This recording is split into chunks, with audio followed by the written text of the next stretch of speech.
यह कथा भगवान विश्वकर्मा की महिमा और उनके अद्भुत कृत्यों को दर्शाती है। अब इसे विस्तार पूर्वक प्रस्तुत कर रही हूँ। कथा विश्वसनीय कर्मणि येन यस्यवास विश्वकर्मा अथवा विश्वेश कर्मस्य स विश्वकर्मा, अर्थात संपूर्ण जगत के समस्त कर्म जो एक ही शक्ति के अधीन होते हैं, वह शक्ति परम पिता परमेश्वर ही है। उन्हीं को विश्वकर्मा कहा जाता है, क्योंकि वे समस्त जगत के कर्ता और रचयिता हैं। भगवान विश्वकर्मा ने न केवल इस संसार को बनाया है, बल्कि उन्होंने स्वर्ग, लंका, द्वारिका और हस्तिनापुर जैसे महान नगरों की रचना भी की है। उनके द्वारा ही देवताओं के लिए दिव्य आवास, यंत्र और अन्य उपयोगी वस्तुओं का निर्माण हुआ है। विश्वकर्मा जी की पूजा अत्यंत शुभकारी मानी जाती है। ऐसा कहा जाता है कि जब कोई मनुष्य विश्वकर्मा जी की आराधना करता है तो उसके जीवन के सारे संकट दूर हो जाते हैं और उसे धन, वैभव और सुख की प्राप्ति होती है। इस पावन कथा को सुनने मात्र से मनुष्य को जीवन में सब कुछ प्राप्त होता है जो उसे चाहिए। भगवान विश्वकर्मा की पावन कथा। प्राचीन समय में एक धर्म क्षेत्र में अनेक ऋषि मुनि एकत्रित हुए थे। उन्होंने धर्म के मर्मज्ञ सूत जी से विनती की, हे महामना, आपने अनेक पुराणों का गहन अध्ययन किया है। हम आपसे यह जानना चाहते हैं कि भगवान विष्णु के कौन से रूप को सर्वश्रेष्ठ माना गया है। हमने विष्णु जी के कई रूपों की चर्चा सुनी है, किंतु कौन सा रूप महानतम है, यह हमें बताइए। सूत जी ने आगे कहा, हे ऋषिगण, आपने बहुत ही उत्तम प्रश्न किया है, जो न केवल आपके लिए बल्कि समस्त संसार के कल्याण के लिए भी अत्यंत लाभकारी है। भगवान विष्णु अनंत रूपों में प्रकट होते हैं, किंतु उनमें से जो रूप अत्यंत श्रेष्ठ है वह है विश्वकर्मा का रूप। इस रूप में भगवान सृष्टि के समस्त निर्माणकर्ता बनते हैं। सूत जी ने आगे कहा, यह वही प्रश्न है जो एक समय लक्ष्मी जी ने स्वयं भगवान विष्णु से किया था। एक बार लक्ष्मी जी ने क्षीर सागर में भगवान विष्णु से पूछा, हे प्रभु, आप अनेक रूप धारण कर पृथ्वी पर प्रकट होते हैं और आपके भक्त आपको विविध रूपों में पूजते हैं। कृपया मुझे बताइए, क्या वे सब समान है या उनमें कोई भिन्नता है? भगवान विष्णु ने मुस्कुराते हुए कहा, हे प्रिय लक्ष्मी, जब मैं संपूर्ण ब्रह्मांड को अपने भीतर समाहित करता हूँ, तब मैं अनेक रूपों में प्रकट होता हूँ। मेरी इन रूपों में सबसे श्रेष्ठ रूप वह है जिसमें मैं जगत के समस्त निर्माण करता हूँ। तुम इसे विश्वकर्मा रूप के नाम से जानो। जब मैं इस रूप में प्रकट होता हूँ तो मेरे द्वारा सभी ब्रह्मांडों का निर्माण होता है। भगवान विष्णु ने कहा, इस विश्वकर्मा रूप में मैं सर्वप्रथम ब्रह्मा जी को उत्पन्न करता हूँ, जो सृष्टि के रचयिता है।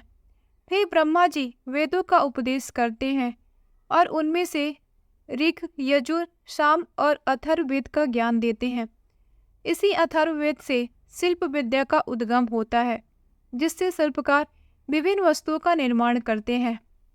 भगवान विष्णु ने कहा, हे लक्ष्मी, इस विश्वकर्मा रूप का ध्यान करने से सभी प्रकार के पाप और कष्ट समाप्त हो जाते हैं।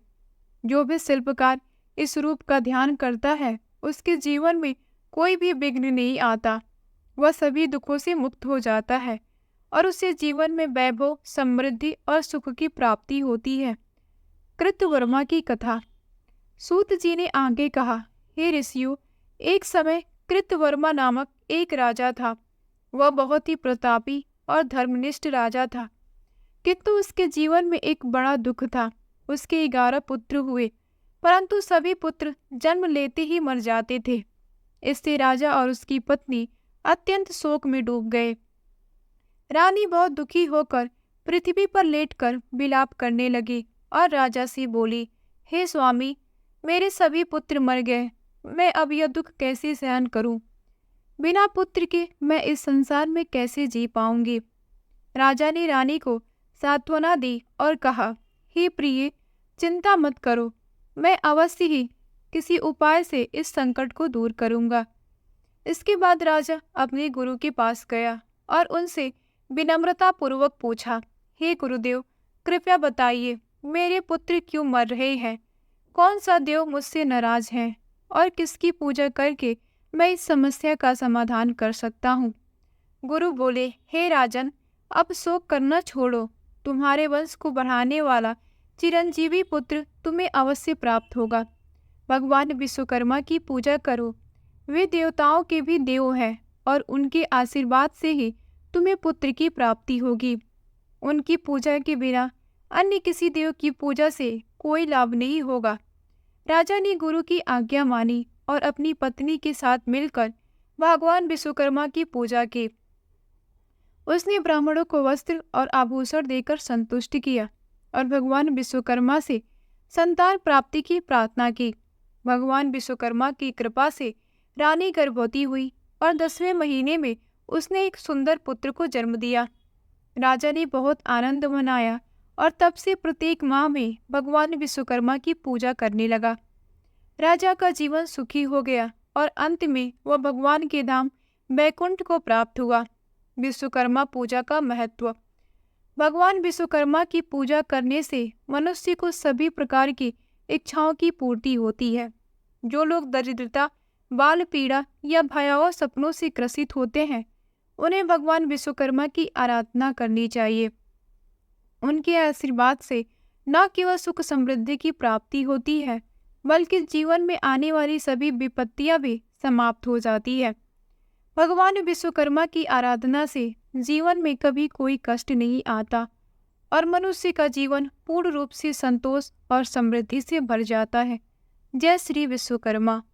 यदि आपको यह कथा पसंद आई हो तो कृपया हमारे चैनल को सब्सक्राइब करें। धन्यवाद।